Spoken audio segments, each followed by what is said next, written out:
Assalamualaikum warahmatullahi wabarakatuh. Di sini kami akan menjelaskan tentang anatomi fisiologi. Sebelumnya, izinkan kami memperkenalkan diri. Perkenalkan, nama saya Nida Dwi Afkarina Nur dengan NIM 252310101006. Perkenalkan, nama saya Ambuita Octavia Ramadhani dengan NIM 252310101105. Di sini kami dari Prodi Ilmu Keperawatan, Fakultas Keperawatan, Universitas Jember. Mari simak video penjelasan dari kami. Penampang koronal dibagi menjadi dua, yaitu anterior depan dan superior belakang, yaitu penampang koronal. Penampang transversal dibagi menjadi dua, penampang superior atas, inferior bawah.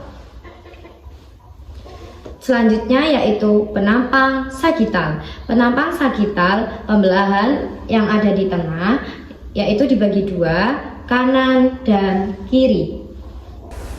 Istilah anatomi berdasarkan posisi anatomi. Yang pertama, anterior, lebih dekat ke depan, contoh lambung terletak anterior terhadap limpa. Yang kedua, medial, bagian tengah atau lebih dekat di bidang medial. Contoh jari manis letak median terhadap jari jempol. Yang ketiga, superior, bagian atas, contoh mulut terletak superior terhadap dagu. Yang keempat, dextra, bagian kanan. Yang kelima, ventral, bagian depan ruas tulang belakang. Yang keenam, internal, bagian dalam. Yang ketujuh, proksimal, lebih dekat dengan pangkal tubuh atau mendekati batang tubuh. Contohnya, siku terletak proksimal terhadap telapak tangan.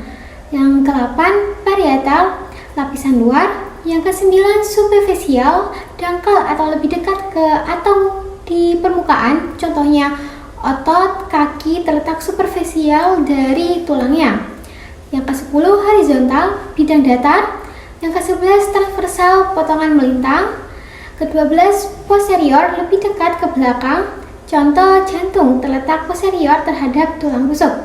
Yang ke-13, lateral, bagian samping menjauhi bidang median. Contoh, telinga terletak lateral terhadap mata.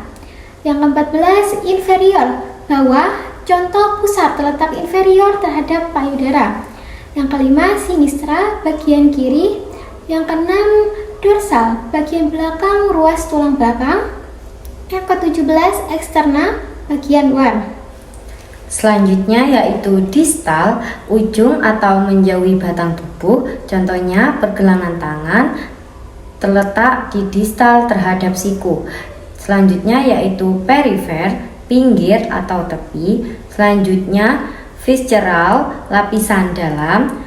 Terus selanjutnya profunda, dalam atau lebih jauh dari permukaan. Contohnya tulang hasta dan pengumpil terletak lebih profunda dari otot lengan bawah. Selanjutnya yang kedua yaitu vertica, bidang tegak. 23 longitudinal, potongan memanjang. Yang selanjutnya sentral, bagian tengah. Selanjutnya ascendent, bagian naik. Descendant, bagian turun. Selanjutnya yang ke-27 yaitu kranial, bagian kepala. Selanjutnya caudal, bagian ekor. Palmar, ke arah palmaris manus, anggota gerak atas. Selanjutnya yaitu plantar, ke arah plantar pedis, anggota gerak bawah. Selanjutnya ulnar, ke arah ulna, tulang hasta. Radial, ke arah radius, tulang pengumpil.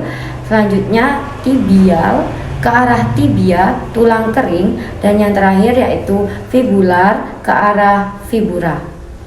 Pertama ada posisi anatomi. Pada posisi ini, tubuh berdiri tegak dengan hadapan mata lurus ke depan dan tangan berada di samping badan dengan telapak tangan menghadap ke depan dan kaki lurus ke depan. Selanjutnya posisi supin atau terlentang.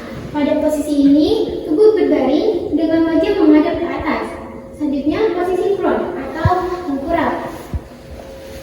Pada posisi ini tubuh berbaring dengan wajah menghadap ke bawah. Selanjutnya posisi litotomi. Pada posisi ini, tubuh berbaring dengan paha diangkat ke atas vertikal dan lutut ditekuk dan betis sejajar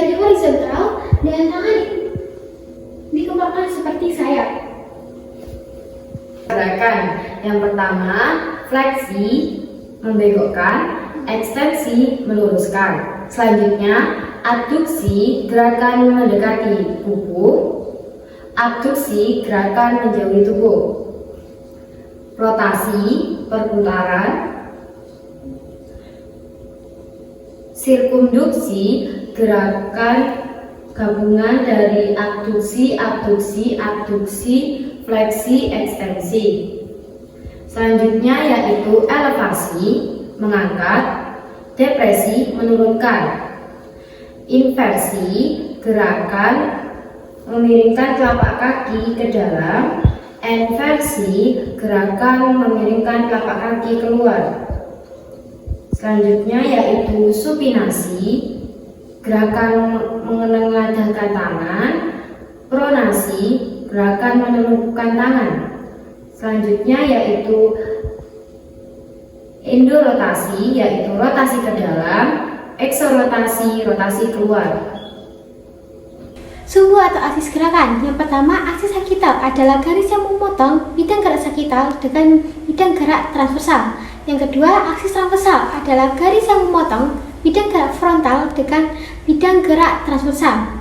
Yang terakhir, aksis longitudinal, yaitu garis yang memotong bidang gerak median dan frontal dan berjalan dari atas ke bawah. Selanjutnya yaitu bidang anatomi. Yang pertama, bidang median. Bidang ini melalui aksi longitudinal dan aksi sagital, maka bidang ini disebut dengan mediosagital. Yang kedua yaitu bidang sagital. Setiap bidangnya sejajar dengan bidang mediosagital. Yang ketiga yaitu bidang koronal atau frontal. Setiap bidangnya mengandung aksi transversal dan sejajar dengan dahi, tegak lurus dengan bidang sagital. Yang keempat yaitu bidang transversal.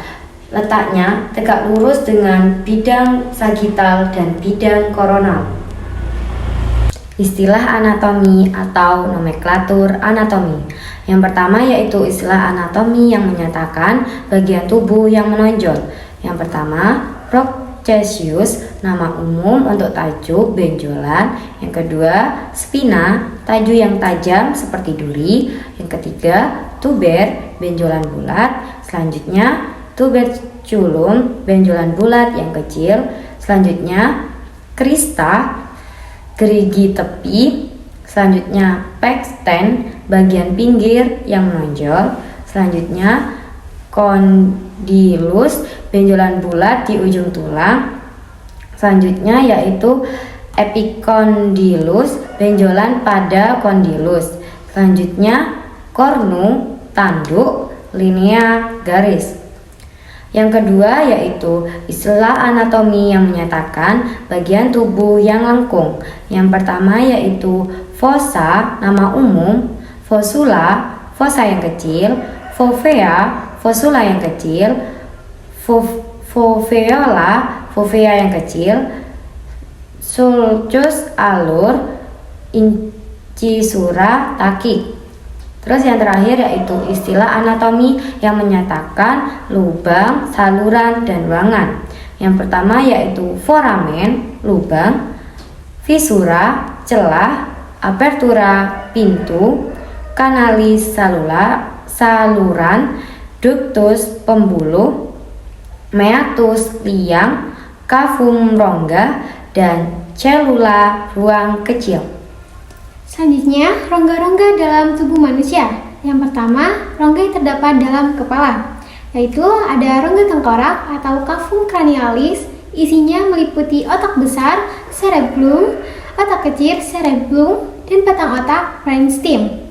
Selanjutnya, rongga mata atau cavum orbita, isinya yaitu bola mata atau orbita.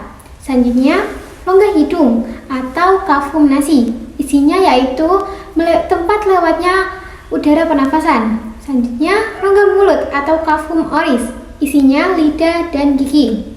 Selanjutnya, rongga telinga tengah atau cavum timpani, isinya yaitu berupa tulang-tulang pendengaran, yaitu malleus, incus, stapes. Selanjutnya ada rongga yang terdapat pada badan. Yang pertama, rongga dada atau kafum thoracis. Isinya meliputi paru-paru atau pulmo, jantung atau kardio, pembuluh darah aorta, pembuluh darah vena cava, arteri, dan vena pulmonalis. Trachea, bronchus, esophagus. Selanjutnya ada rongga perut atau kafum abdomen. Isinya meliputi lambung atau gaster, usus halus, istendinum, duodenum, jejunum, usus besar atau colon, kelenjar pankreas, limpa atau lien, hati atau hepat, dan ginjal atau renal. Yang terakhir, rongga panggul atau kafum pelvis. Isinya meliputi kandung kemih atau vesika urinaria.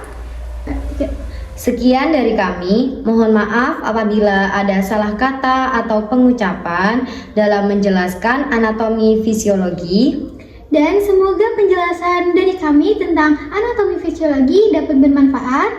Sekian, terima kasih. Wassalamualaikum warahmatullahi wabarakatuh.